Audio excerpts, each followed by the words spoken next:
এই আদম সেজদাটাই হচ্ছে ইবাদতের মূল বিষয়। আজকে জানুয়ারি 23 তারিখ 2026 সাল। এই মুহূর্তে আমি আছি জেলারই আলমডাঙ্গা উপজেলার বেলগাছি ইউনিয়ন কেদারনগর গ্রাম। ক্যানেলের পাশে আমাদের চাচা, তরিকাপন্থী মানুষ হায়দার চাচা, ইনি আমাদের আশিকার লোক। এনার এই বাড়িতেই এখানেই নির্দিষ্ট করেছে ওনার মাজারের জন্য। এই আশ্রমের এই পরিবেশে দাঁড়িয়ে আছি। অত্যন্ত সুন্দর একটা পরিবেশ, ফুল গাছ আছে পাশে, সুন্দর ক্যানেলের পাড়। অল্প পরিসরে আমি বলতে চাচ্ছি, প্রত্যেকটা মানুষই এই দুনিয়ার কর্মযোগ্য ব্যস্ত থাকে। যখনই কোনো একটা মানুষ মারা যায় তখনই তাকে তাড়াহুড়া করে কবরস্থ করার জন্য চেষ্টা করে। ওই মুহূর্তেই পরস্পর এই মৃত্যুর কথা আলোচনায় আসে। আমার বড় ভাই মারা গেল, আমার ফুফাতো ভাইয়ের ওয়াইফ, বড় ভাই আমার। তো যাই হোক, সেই জন্যই মৃত্যুর সাবজেক্টটাই আমি দেখলাম সমাজে। এই মৃত্যুর ফয়সালার থেকে বাঁচার জন্য বর্তমান সমাজের প্রচলিত ইসলামের মানুষ যে ধারায় কর্মক্ষেত্রটা করছে, এগুলা কিন্তু সম্পূর্ণ ভিত্তিহীন হচ্ছে। আমি দেখলাম যে এরা 5 বার আজান দিচ্ছে, নামাজ পড়লেই জান্নাত হবে।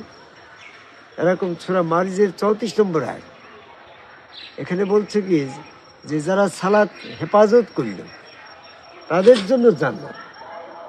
তো আজান শুনে তুমি তো মসজিদে যাচ্ছ, এটা তো সালাত পড়তে যাচ্ছ, সালাত তো তোমার হেফাজত হইল না। সালাত পড়ার কথা কোরআনের কোনো আয়াতে নাই। পড়ার কথা কোরআনে আয়াতে নাই কেন? সালাত কায়েম করার কথা আসছে, তারপরে সালাত হেফাজত করার কথা আসছে। সালাত পড়ার কথা, ইকরাবুস সালাত কথাটা কোরআনে নাই। আর শয়তান বাইছে ওই নামাজ পড়া সাবজেক্টটাই সমাজে প্রতিষ্ঠিত করেছে। কারণ পড়ার ভিতরে, নামাজ পড়ার ভিতরে, নাম জপনার ভিতরে এ কোনো ফায়দা নেই। যদি ফায়দা থাকতো তাহলে পরে আল্লাহ পাক কোনো একবার বলতো যে ইকরাবুস সালাত, সালাত পড়ো, নামাজ পড়ো, এটা বলতো। অথচ কোরআন আবৃত্তি করো, কোরআন পাঠ করো, এই কথাটা কোরআনে আসছে। নবী মুহাম্মদ সাল্লাল্লাহু আলাইহি ওয়াসাল্লামকে আল্লাহ নির্দেশ দিল, তুমি পাঠ করো তোমার রবের নামে। তাহলে এখানেও পাঠ করা মানে কোরআন পড়ার মধ্যে আমাদের ফজিলত আছে, লাভ আছে। কোরআন বুঝলে আমাদের দিন সম্পর্কে জ্ঞান হবে, এই জন্য আমরা সতর্ক হতে পারবো। তাই কোরআন পড়তে বলা হয়েছে, কিন্তু নামাজ পড়ার ভিতরে কোনো লাভ নেই, এই জন্য আল্লাহ নামাজ পড়ার কথা বললেন। এখন তাহলে কি বলেছে? বলছে আকিমুস সালাত, হ্যাঁ, এরকম বলে হাফিজুস সালাত, সালাত রক্ষা করো। তো এই সালাত রক্ষা করা আর সালাত কায়েম করার বিষয়ে আমি আজকের একটু কথা বলতে চাই। সেটা হচ্ছে, কায়েম করতে হলে কায়েম করার আগে সালাতটা কি এটা বুঝতে হবে। বুঝছো, সালাতের ডেফিনেশন কোরআন থেকে দেখা গেল যে সালাতের মধ্যে সেজদা থাকা লাগবে। সূরা নেসার 102 নম্বর আয়াতে বলছে যে সালাতের প্রক্রিয়া হচ্ছে একটা সেজদা। তো যে সেজদা করলে শয়তান দুর্বৃত্ত হয়ে যায়, বেরিয়ে যায়, তানহা হয়ে যায়, ওই সেজদার নাম সালাত। যেটা হচ্ছে আদম কাবায় আল্লাহকে সেজদা। আদম কাবায় আল্লাহকে সেজদাটা সালাত। এটা যারা করলো এটাকে কায়েম করতে বলা হয়েছে। কায়েম মানে প্রতিষ্ঠিত হওয়া। আমার জীবনে আমি মৃত্যু পর্যন্ত আদম কাবায় আল্লাহকে সেজদা এটা প্রতিষ্ঠিত রাখবো, এটি সালাত।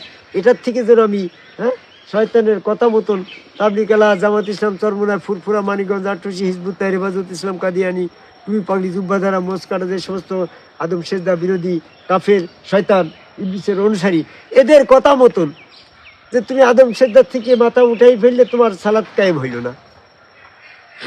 এই জন্য আল্লাহ বলল যে এই যারা আদম কাবালাকে সেজদা করলো তারা সালাত কায়েম করলো।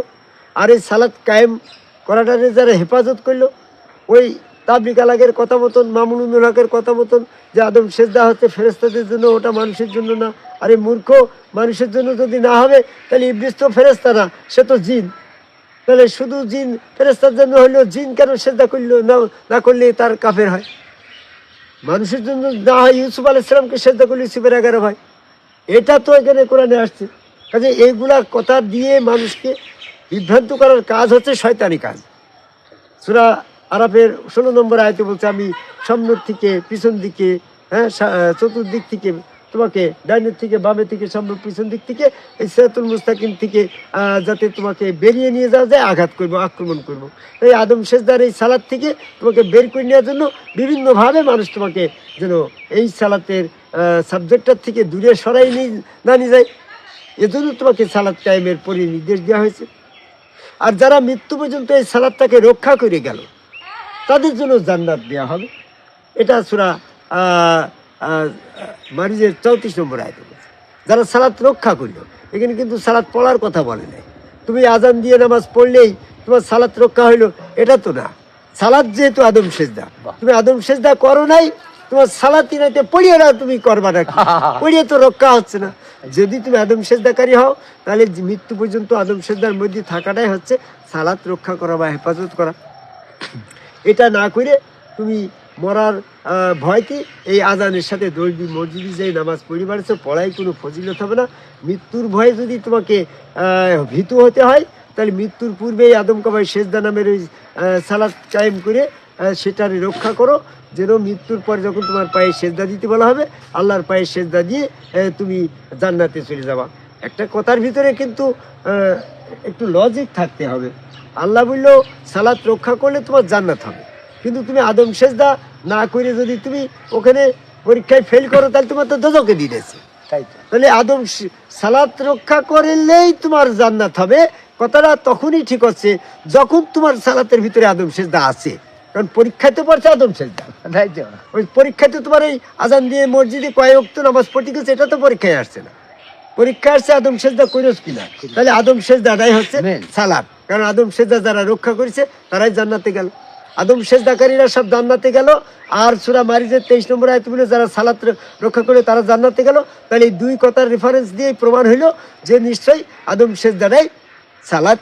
আর আদম সেজদা যারা রক্ষা করছে, তারা সালাত রক্ষা করছে, তারা জান্নাতে গেছে। এই আদম সেজদার মধ্যেই রয়েছে রসুলের আনুগত্য, আল্লাহর আনুগত্য। কারণ রসুলের আনুগত্য, আল্লাহর আনুগত্য যারা করেছে, তাদের ভিতরে যদি আদম রসুলের সেজদা না থাকে, সেজদা বাদে যদি রসুলের আনুগত্য করে, তাহলে তো সে তার কর্মফল বিনষ্ট হয়ে যাবে, সে জান্নাতে যেতে পারবে না। সূরা হুজরাতের 14 নম্বরে। কাজেই এই আদম সেজদাটাই হচ্ছে ইবাদতের মূল বিষয়, এটাই সালাত, এটাই রসুলের এই সেজদার মাধ্যমে, রসুলের সেজদার মাধ্যমে রসুলের আনুগত্য, রসুলের সেজদার মাধ্যমে আল্লাহর আনুগত্য। এই আল্লাহর আনুগত্য, রসুলের আনুগত্য হলেই জান্নাত হচ্ছে। সূরা আল ফাতির 17 নম্বর আয়াত। সালাত ইবাদত করলে জান্নাত হচ্ছে। সূরা মারিজের 34 নম্বর আয়াত। জান্নাতে যারা যাচ্ছে তারা আদম কাবাই সেজদাকারী ছাড়া কেউ জান্নাতে যাচ্ছে না। তাহলে আদম সেজদার মধ্যে সালাত রয়েছে, আদম সেজদার মধ্যে রসুল আনুগত্য, আল্লাহর আনুগত্য রয়েছে। তাই আদম কাবাই আল্লাহকে সেজদার আহ্বান করে আমার কথা শেষ করি। জয় গুরু।